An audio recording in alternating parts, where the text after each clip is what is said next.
Hello everyone, my name's JoshJrumJrastick and welcome to another video. In today's video, we're watching Where Does the Grim Reaper Come From? I forgot who it's by. Don't worry, it'll be in the title. Anyways, guys, as always, if you enjoy this kind of content, consider leaving a like on the video. It'd be much appreciated. And if you're new here, hi, I'm Josh, and this is what I do. I react to videos, and sometimes I play video games. So if you enjoy that kind of content, consider subscribing and sharing my videos to friends so that it may grow and we can all watch and play some awesome videos and video games together. If you have any suggestions of any videos you'd like me to watch, go down in my comments below, leave me the link or title to the video, and I'll get back to you as soon as I possibly can. Anyways, on with the video. Today's video is 6 minutes. So, yeetus. It's by this guy. That guy. Right there. Equipped with an hourglass to remind us that death will come to all. Oh, and sounded like wielding a Unis scythe Honest. to harvest unfortunate souls. He reaps what has been sown. Hence the name, the Grim Reaper. Exactly. Nowadays, the Grim Reaper has become a pop culture icon, recognized A little across bit. the world in books, comics, TV shows, movies and games as a quintessential symbol of death. And whilst we're so familiar with who the Grim Reaper is and what he does, we are less certain about its origins. Where does the Grim Reaper come from? The answer may surprise you. Do tell. So, many world myths and cultures have some sort of personification of death, especially in the form of a god or goddess. The Greeks had Thanatos, literally translating to death.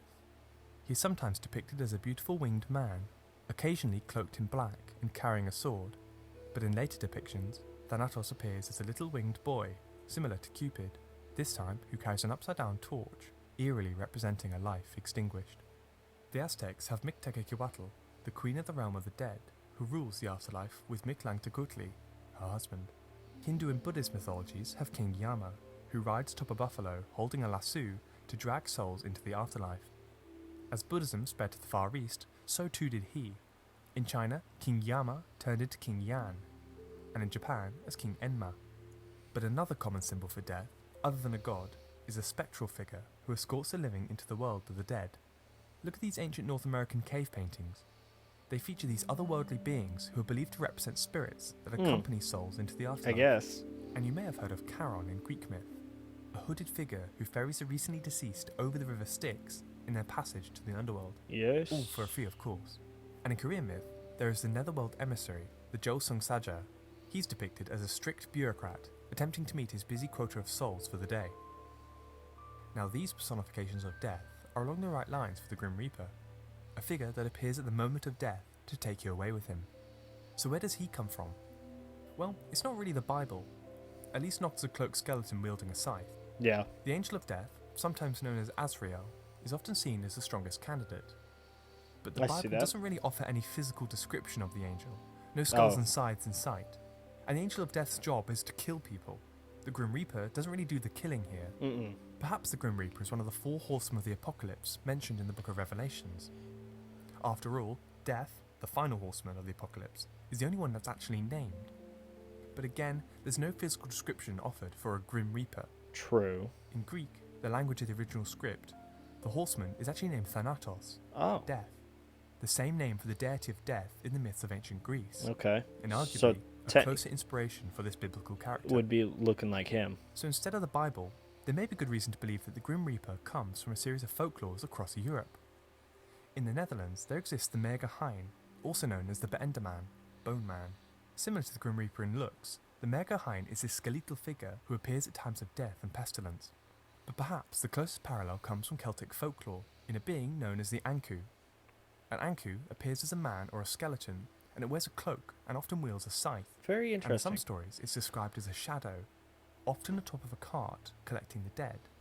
He's even said to wear a black robe, with a large hat which conceals his face.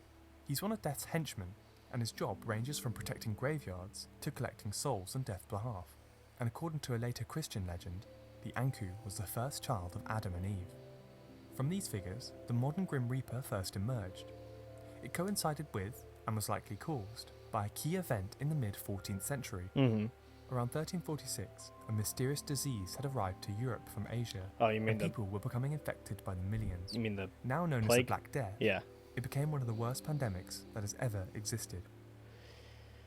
Indeed. To an average medieval peasant, it would seem that the end times were close. The foul stench of rotting flesh was everywhere. Dead bodies lined the streets, were loaded into carts, and dumped into plague pits. During its peak years of 1346 to 1353, the total number of deaths in Europe could be anywhere between 45 to 60%. Of More the than half of Europe dead entire within a few population. years. And it wasn't just Europe. The Black Death may have reduced the global population from an estimated 475 million to 350 million, Jeez. just over a quarter of Earth's human population. Death was everywhere, and the motif of skeletons, disease and mortality became extremely prevalent in art and literature.